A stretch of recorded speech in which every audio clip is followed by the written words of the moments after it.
Good morning, Matt Flynn from Payroll Partners. How are you today?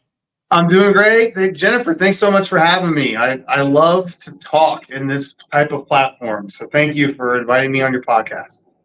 You know what? I knew when I met you the very first time I love to talk too. So, we're kind of a dangerous duo on a podcast together. I I was agree. excited to see we've got a prospective client meeting for you this afternoon. So I get to see you twice today, which would be really I know. fun. That's awesome. I'm excited. Yeah. So, hey, I was on LinkedIn this morning. I noticed that Noah had put a post that it's 5 years since he acquired Payroll Partners. And I've kind of watched the journey, but maybe you could talk just about the last 5 years of Payroll Partners and how you joined their team. That would be great. Sure. Yeah. I've only been here for a little over 3 of the last 5, but I've heard enough about it and heard the stories enough. It is a good story about how Noah came to be the CEO of Payroll Partners. It started off as he was a Northern Kentucky guy that needed a one-person payroll. And he did what most millennials do, mistakenly, is they try and Google their way to a vendor. And he quickly found out that a lot of the companies he ran into wouldn't do some of the basic stuff he needed, which is his, city and county local tax file. He didn't want to mess with it. He knew enough to know that he didn't want to deal with that every month. And finally, he went to one of his neighbors and asked his neighbor who owned a company who he used for payroll. And that's when he first heard of Payroll Partners. And that little conversation changed his life forever. Ended up changing my life down the road as well. But he became a client, saw what a great job they did with him as a one-person business. He was working with a staffing company at that time that was having some tax issues with local taxes as well. With another big national payroll company, they brought Payroll Partners in to help fix that. And then Payroll Partners was actually less expensive, and they were doing a much better job. So him and his partner decided that they should look into investing in Payroll Partners. So they came in as minority investors to help spur growth with the then founder. And then not that long after that, there was an opportunity where the founder decided he didn't want to, be part of all this change and growth, and instead wanted to just sell and kind of get out. And Noah didn't want another company like Payroll Partners in Northern Kentucky to get absorbed by some big national conglomerate. So he was able to buy it and become CEO. And he, had no real experience in running a payroll company and had no experience in sales. And yeah, his post mentioned how he figured out how to sell because the pandemic hit right after that. I can't imagine the stress he was going through, what he put on his family. Yeah. Uh, um, and then shortly after that, he started figuring out how to sell, found out that there was actually the pandemic actually created a great opportunity for Payroll Partners because it was at that moment during tragedy and emergency that people really want to be able to call a person. And the demand for our services were growing. And then lucky for him, not long after that, he met me, and I was, in the market for a new position. I loved selling small business payroll. I wanted to sell a good service provider. I also wanted the ability to sell some bigger companies, though, with good software and functionality. And he had the best of both worlds. And it was like the perfect sales job for me and my background. So we've been growing this thing together for the last 3 years. And about starting November of last year, we brought on our newest sales rep. And then we brought on 2 more in February. So we got a little sales team going. And this is, I think, one of those crazy years. It's going to move really quickly with a lot of growth and a lot of fun stuff we're doing. Sometimes stressful stuff where we have to, like, when you have a sales team, you got to start having your CRM work the right way it's intended. So we're doing a lot of those things right now, but it's awesome. I love it. I've been part of sales teams. I love being a part of a sales team, and I'm doing what I can. I'm kind of like a Dwight Schrute role in our team and helping them grow. But yeah, it's been a wild ride, and we can't do it without our payroll people. They're honestly, that's the best part of this place is our implementation team, our small business and our mid-market service folks, our benefit folks, our HR folks, everybody involved, our tax department, our banking team. Like we've got some really good people in place. We're fully staffed for growth. We're not like, I'm not worried about if I have a good year and I hit my numbers. I might have felt like that 2 years ago, but I don't in 2024. We're ready to grow. Yeah, that's so exciting. And you said a couple things that kind of are going to lead to my next question for you. Is I'm going to be honest. When payroll is brought up with the HR CFO teams that I work with, it's just I've never heard quite any excitement, right? It's like payroll, and then usually it's, can you help me with this? This is where we're struggling. But payroll's also a very daunting thing to transition out, right? To move partners. But I also think you guys have so much to offer. And to me, it's more about the experience with payroll partners and the customer service. I always say to my team, the day-to-day stuff is expected, right? We're a customer service organization. We're taking care of people every day. It's how do you go the extra mile? What are those little things that you're doing for our clients that make a difference? And I know that when I met you and Payroll Partners, I felt like we were very similar in culture and how we approach clients. So maybe just talk about that a little bit, because there has to be some differentiator to move payroll. There just does, because it's a lot of work.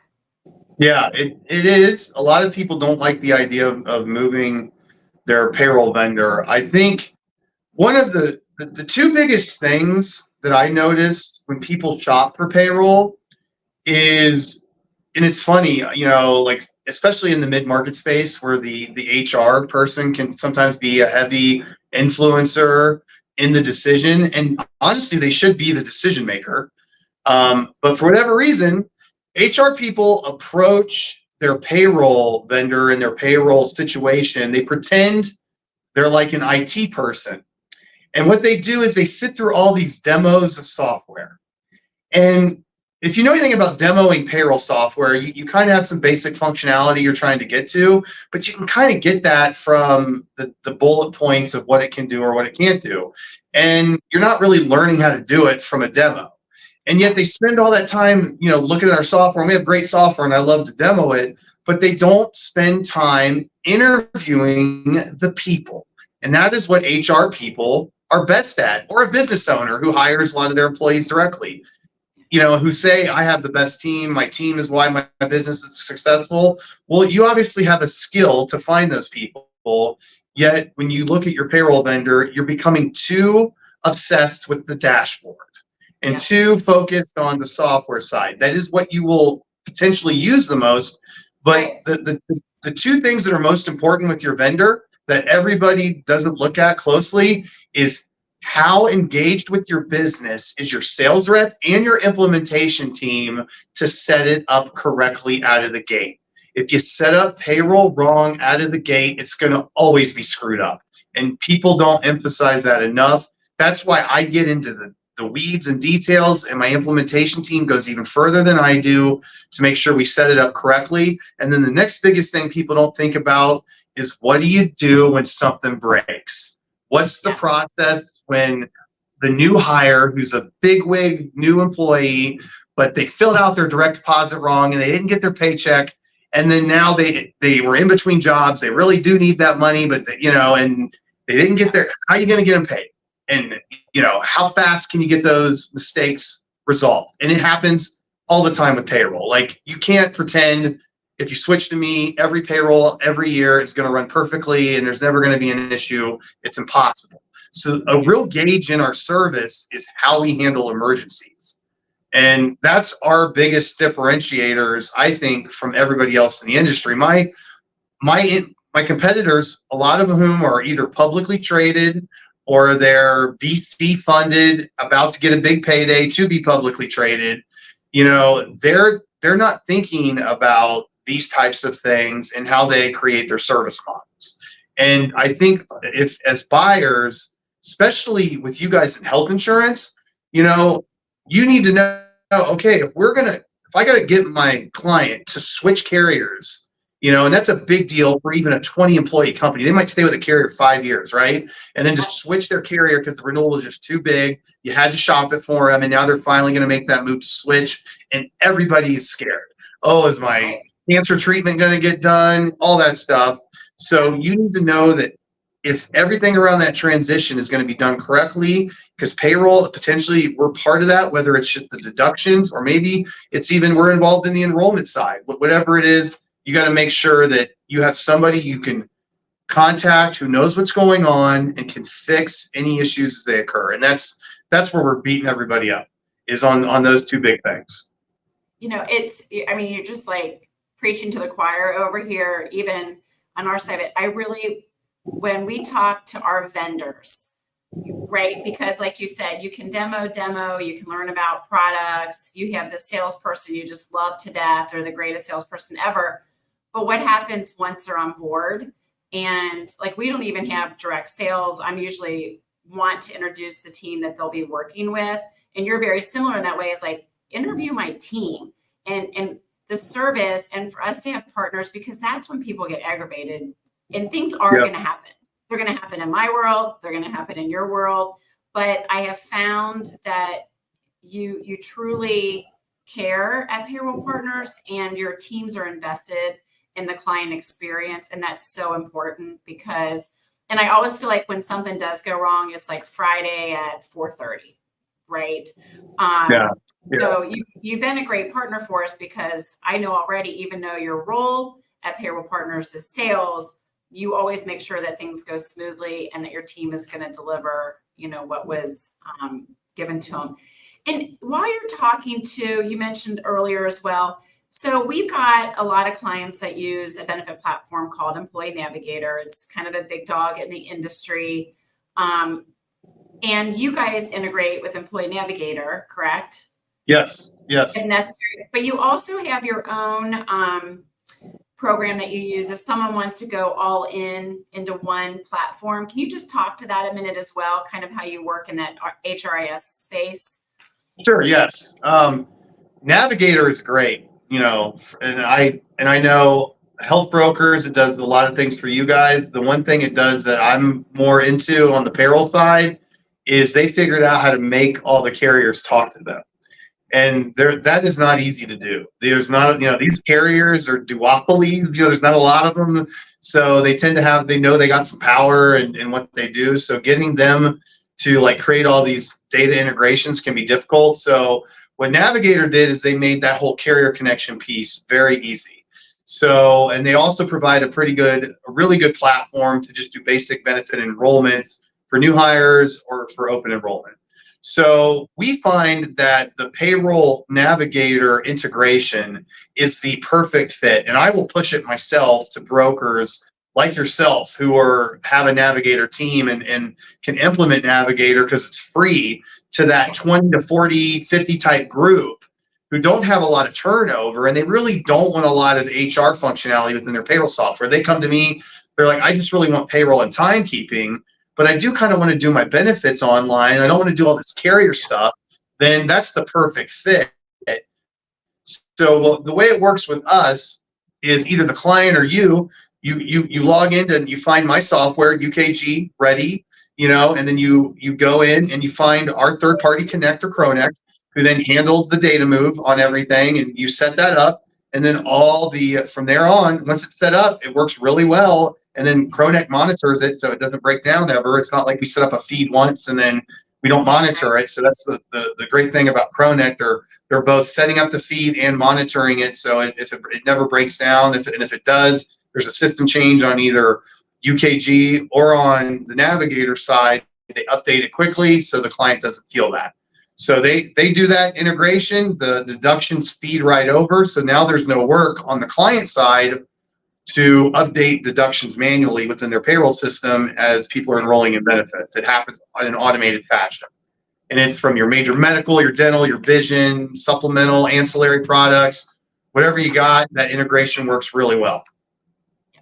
And that's what I love about Payroll Partners is you guys are very nimble on what clients want to use, so if they have a platform they want to use at their end, you're good with it. But I also have seen demos and have clients that use your platform and they're very, very happy with it. So I agree. It's really a case by case basis and what employer groups want to do, but having the ability to do both with payroll partners, I think is really important. So what do you see right now? Everyone always asks me, like, what's the hot button in benefits? What's the chatter out there, the hot topics? What are you seeing right now in payroll that clients should be aware of when they're thinking about their payroll today and thinking about it tomorrow? Well, I will say the hardest thing, and we've got a module inside our software that can do the benefit enrollment instead of Navigator, and a lot of payroll companies do.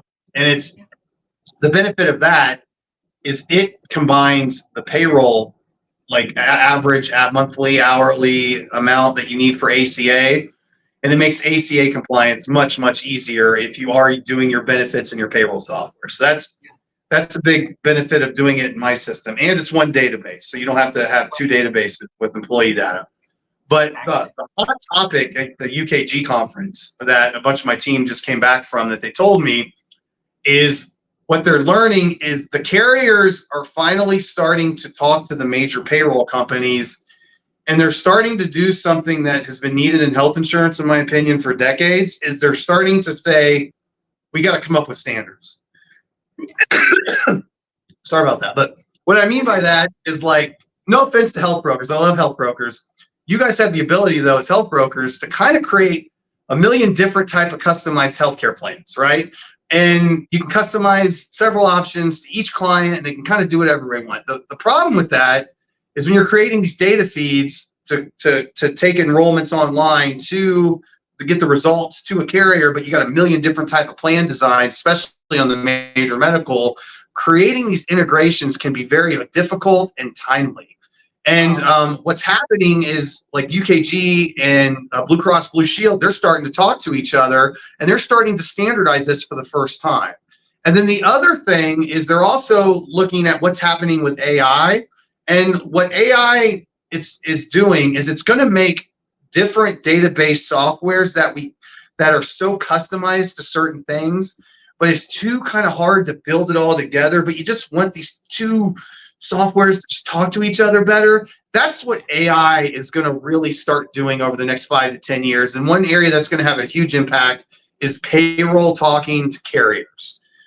So that got me excited, because as much as I love Navigator, I don't want Navigator to have a monopoly on being the only software that can talk to carriers in that way. So I think this is going to get easier for you, for me, for our clients. So that's the buzz I'm hearing.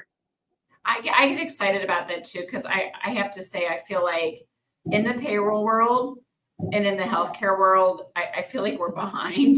It's a lot of antiquated bolt-on type of softwares, because even with what we do in Navigator, there's still issues, whether it's from a carrier side or Navigator. But I think the AI is really going to help streamline the software and make things way more seamless. So I can get excited about that. Well, hey, before we wrap up, we got about another minute or two. Is there anything you just wanted to add kind of about, for payroll partners, maybe what your ideal client size is, or, who you find to be really good partners with you guys? Anything else that you want to share before we wrap up? Yeah, so we don't really niche. A lot of people like our marketing vendors. Please tell us what your ideal client is so we can find more like it. And it's like, it's just our ideal client is somebody who's just willing to talk about their current payroll situation. And honestly, that eliminates a lot of companies.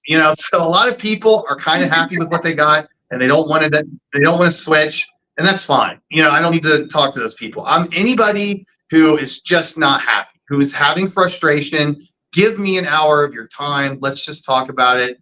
There's not a lot of payroll people like me who are doing this type of work in their prime and who are educated on all the little aspects, who know a little bit about health insurance, know a little bit about workers' comp, know a little bit about all these different Section 125 benefits and all that, and how they how all this stuff and the because like we say HR, but we only touch little parts of HR and payroll. We're not really doing, HR type work. So we just want to have those conversations. And I know I can probably add value in a 1 hour conversation about how you can maybe even improve your current situation without necessarily switching. And then, so maybe we uncover that, hey, you need to switch. You're getting bad service. You're not, getting help when you're requesting it.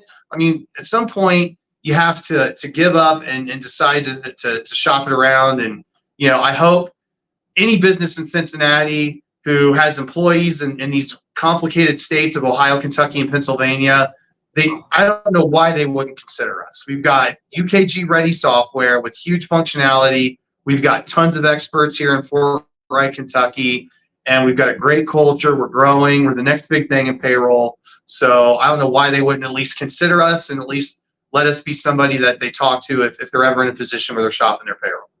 Yeah, I agree, Matt. And I always say, whether they're ready now or whether later, it never hurts to have a conversation, because I know no matter what meeting I have, what conversation I have, I always learn something, right? And really at the end of the day, we're just striving to learn more and learn more expertise. And at the end of the day, the relationship will form.